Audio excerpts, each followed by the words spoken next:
Bonjour, alors dans cette vidéo, je vais vous proposer un petit point sur la situation économique du moment et surtout voir avec vous s'il y a des secteurs qui pourraient se distinguer dans les mois qui viennent dans une optique de trading ou voire d'investissement de moyen terme à horizon de quelques mois ou quelques trimestres. Alors, pour ce qui est de l'activité économique américaine, on n'a pas de grosses reprises pour le moment. Une légère tendance quand même au rebond depuis 2 ou 3 mois, que vous pouvez voir sur ce graphique. Donc là, c'est l'indice composite PMI de l'Institut Market. Et on est pour l'instant sur un rythme de croissance modéré de l'ordre de 1,5% par an. Pour ce qui est de l'Europe maintenant, donc sur ce graphique, on a aussi l'indice composite de l'Institut Market. Vous voyez qu'il n'y a pas de tendance au rebond particulière sur le mois de novembre, avec quand même la France qui est pour une fois bien classée dans le palmarès du PMI composite ici, puisqu'elle est en première position des grands pays européens. Si on regarde maintenant la courbe des taux, qui est l'indicateur avancé de prévision de récession numéro 1, le plus fiable de tous certainement, on voit qu'on est repassé au-dessus de la barre du zéro qui sépare la situation d'inversion de courbe et une situation normale sur les taux. On est repassé donc au-dessus de cette barre du zéro en octobre 2019. Et si on compare au cycle précédent, donc l'année 2007, on était dans cette position en mai 2007. On peut dire que le vrai marché baissier a démarré à partir du début de l'année 2018 et qui s'est écoulé quand même environ 7 mois entre ce moment et le vrai déclenchement des hostilités. Donc 7 mois pendant lequel on a encore des perspectives d'investissement ou de trading de moyen terme, je dirais. En sachant qu'en plus, cette fois, par rapport à 2007, on a donc d'autres indicateurs avancés de prévision de récession qui sont dans une situation plus solide, plus forte qu'ils ne l'étaient en 2007, notamment le marché de l'emploi, la situation de l'immobilier et des indices de valeur bancaire. Donc ça pourrait permettre une durée un délai d'entrée en récession plus long que ce qu'on a observé en 2007. Bon, c'est à confirmer, mais en tout cas, le scénario suivant lequel on aurait encore quelques mois de tranquillité devant nous est quelque chose de tout à fait possible dans le contexte actuel. Alors maintenant, je vais partager avec vous quelques graphiques que je trouve instructifs et intéressants dans une optique de moyen terme en ce moment. Le premier, c'est le graphique ici toujours l'Institut Market sur les secteurs d'activité. Et on voit ici notamment que le secteur automobile qui est mis en premier plan dans le rapport.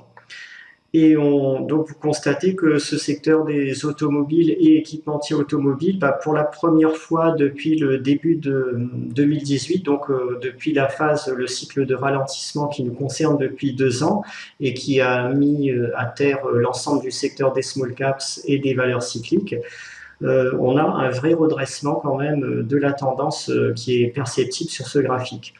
Notamment sur le ratio entre les nouveaux ordres et donc les stocks qui restent chez ces équipementiers et constructeurs automobiles. Vous voyez qu'il y a un net redressement et que ça ressemble beaucoup à ce qu'on a observé ici pour l'année 2013.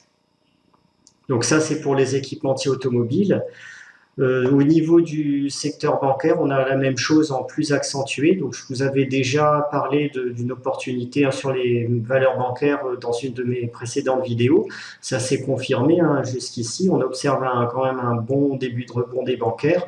Et pour l'instant, la situation semble toujours bien installée, bien en cours pour ce secteur financier. Au niveau mondial, d'ailleurs, on retrouve la même chose sur automobile et équipementier, avec un rebond de l'activité qui est sans vrai précédent depuis tout le cycle baissier de 2018. Alors maintenant, si on regarde comment les équipementiers automobiles, notamment les mid-cap équipementiers, donc pas les plus gros équipementiers, mais on va dire les moyennes capitalisations, qui restent quand même suffisamment liquides pour pouvoir se prêter à du trading de moyen terme pour des investisseurs particuliers. Là, je ne parle pas de fonds, bien sûr. On a ici un graphique, donc vous voyez que cette valeur, hein, là c'est Actia, mais bon, tous les autres mid-cap du secteur réagissent pareil. Elle a commencé à rebondir à partir de juillet 2013. On voit bien sur le graphique ici le pic de volume, le retournement de tendance, après ça a explosé à la hausse. Mais ce qui est intéressant, c'est que ça réagit quand même pas mal à retardement. Donc, parce que vous voyez, hein, sur ce graphique ici de l'activité du secteur automobile, en juillet 2013, on était déjà à ce niveau-là et on avait pas loin d'un an de rebond de l'indice derrière nous. Donc là, le rebond de l'indice, il a 5-6 mois. Et si la tendance se poursuit et que la récession qu'on attend sur le long terme n'arrive pas trop vite, il nous laisse encore quelques trimestres de délai devant nous, on pourrait tout à fait voir donc ces équipementiers automobiles avoir un beau cycle de rebond, un petit peu comme ce qu'on avait observé à l'époque en 2013. Sans doute pas aussi puissant qu'à l'époque parce qu'on n'est pas dans la même position du cycle économique, là on est en fin de cycle, mais on pourrait tout à fait avoir un rebond de ces mid-caps du secteur automobile dans les mois qui viennent. Enfin, en tout cas, c'est une opportunité que je tenais à vous signaler. Alors, toujours dans une optique d'investissement de moyen terme, à horizon de quelques mois ou quelques trimestres, il est intéressant d'étudier la force relative de certains secteurs par rapport aux indices généraux.